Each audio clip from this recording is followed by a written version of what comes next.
The truck driving toward our house is black. Lots of cars drive past our house because there's a good turnaround spot just down the road and the interstate is the other way. Most every car driving past wants to go the other way, and usually they're in a hurry, but not this truck. It drives slow, and it glitters where the sun hits it, and the tailgate rattles like pennies in a mason jar. I hear it even though all the windows and doors are closed and locked. Have to be. That's the rule when Mama's at work and I'm home alone. The driver, he is a man. One of his arms hangs out the window, and something dangles from his hand. I don't know what it is, but then he keeps slowing down, almost rolls to a stop, and as soon as he flings that something, I know. It has happened before. If Mama comes home and finds it, she'll be angry, and maybe even cancel her going out plans for tonight.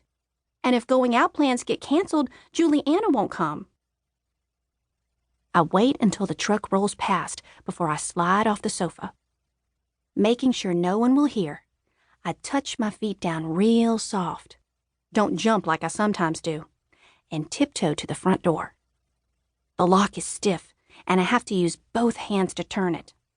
Mama's big enough. It only takes her one hand to open the door, and someday that'll be me. The lock makes a loud click and I freeze. I try to be quiet because I'm doing wrong and I know it. Someone is always watching, that's what Mama likes to say.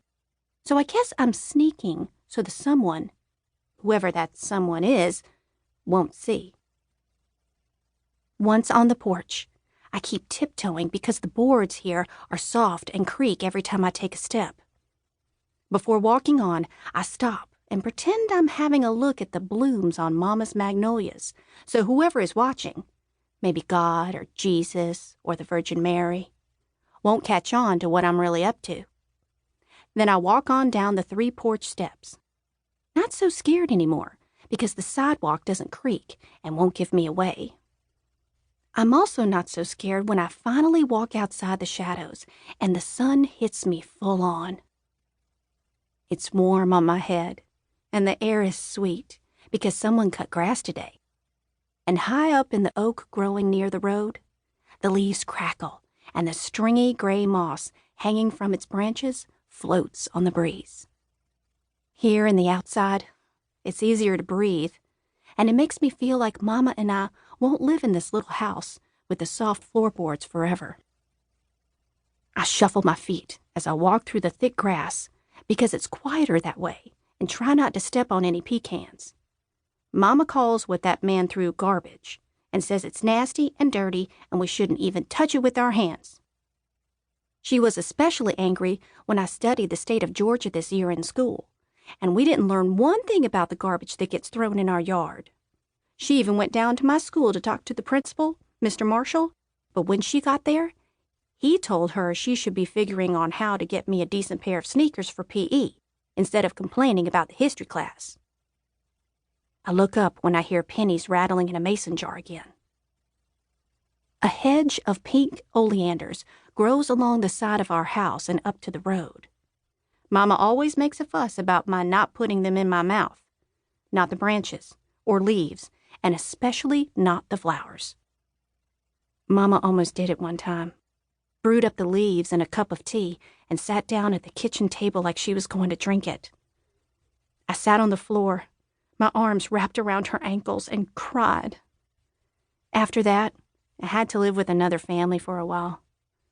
When I finally got to come home, my 2 best friends, Ellie and Fran, weren't allowed to play at my house anymore. But a new strange woman started to come. She visited once a month to make sure Mama didn't brew that tea again.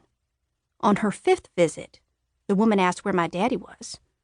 Mama said I didn't have no daddy and was damn lucky for it.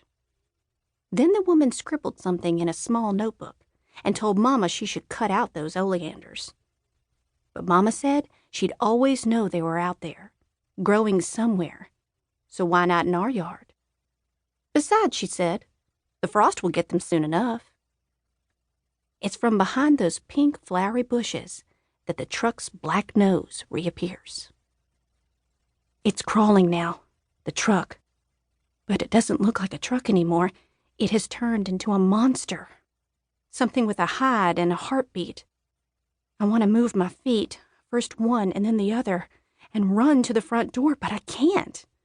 It's like the grass has sprung up and knotted itself tight around my toes and ankles and is keeping me right in this spot. The man inside the truck is holding the steering wheel with one hand. With the other, he stretches out across the passenger seat, and I think he might wave at me through the open window. But he doesn't. The truck stops all the way, and he takes a good long look at me. He looks at me like that woman looked at Mama after she made the oleander tea. Folks look at Mama and me like we're blocking out the thing they'd rather be seeing. "You be sure your Mama gets a look at that," the man says. "You hear?" His face is covered over by dark whiskers, and his voice makes the tiny hairs on my arms go stiff. "You hear me, little girl?" He hollers louder when I don't answer. I stumble backward because his voice is like a two-handed shove. "We know what all goes on here. You tell your Mama that. You tell her we know plenty."